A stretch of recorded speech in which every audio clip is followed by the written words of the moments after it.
तुम्ही बघत आहात जनमत मराठी।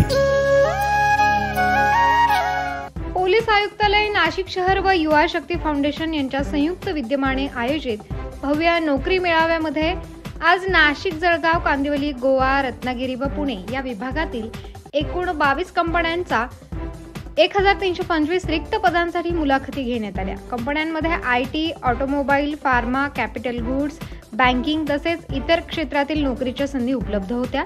या नोकरी मेळाव्यामध्ये नुकतेच पास झालेल्या तसेच अनुभवी उमेदवारांसाठी नोकरीच्या संधी होत्या।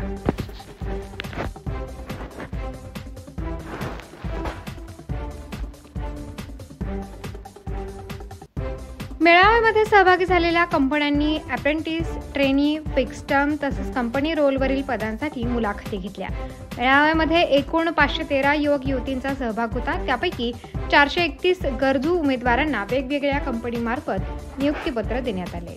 माननीय पोलीस आयुक्त नाशिक शहर आणि संदीपजी कर्णिक यांची संकल्पना आणि पुढाकारातून बेरोजगार तरुणांना त्याची समाजातील प्रगती करण्यासाठी काही ना काही करायचं अशा या संकल्पनेतून YSF युवा शक्ती फाउंडेशनचे वैभव कुलकर्णी अशा संयुक्त विद्यमाने आपण आज रोजी पोलीस मुख्यालय या ठिकाणी बेरोजगार तरुणांसाठी रोजगार मेळावा घेतलेला आहे। सदर ठिकाणी 22 कंपन्या नाशिक जिल्ह्यातील आहेत। मुलांना नाशिकमध्येच त्याचबरोबर बाहेरच्या ठिकाणी सुद्धा जॉब अवेलेबल करून सदर कंपन्या घेतल्या आहेत।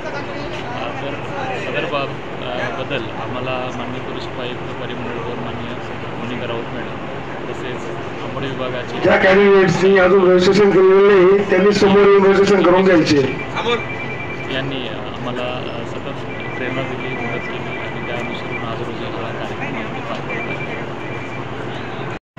माननीय पोलीस आयुक्त नाशिक शहर आणि संदीपजी कर्णिक यांची संकल्पना आणि पुढाकारातून बेरोजगार तरुणांना त्याची समाजातील प्रगती करण्यासाठी काही ना काही करायचं अशा या संकल्पनेतून YSF युवा शक्ती फाउंडेशनचे वैभव कुलकर्णी अशा संयुक्त विद्यमाने आपण आज रोजी पोलीस मुख्यालय या ठिकाणी बेरोजगार तरुणांसाठी रोजगार मेळावा घेतलेला आहे। सदर ठिकाणी 22 कंपन्या नाशिक जिल्ह्यातील आहेत।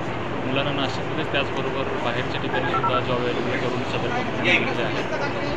तर सदर बद्दल आम्हाला माननीय पोलीस उपायुक्त परिमंडळवर माननीय मोनिका राऊत मॅडम तसेच कंपनी विभागाचे ज्या कॅन्डिडेट्सनी अजून रजिस्ट्रेशन केलेलं नाही त्यांनी समोर रजिस्ट्रेशन करून घ्यायचे यांनी आम्हाला सतत प्रेरणा दिली, मदत केली आणि त्या अनुसरून आज रोजी हा कार्यक्रम पार पडला आहे। जबाबदारी, न्याय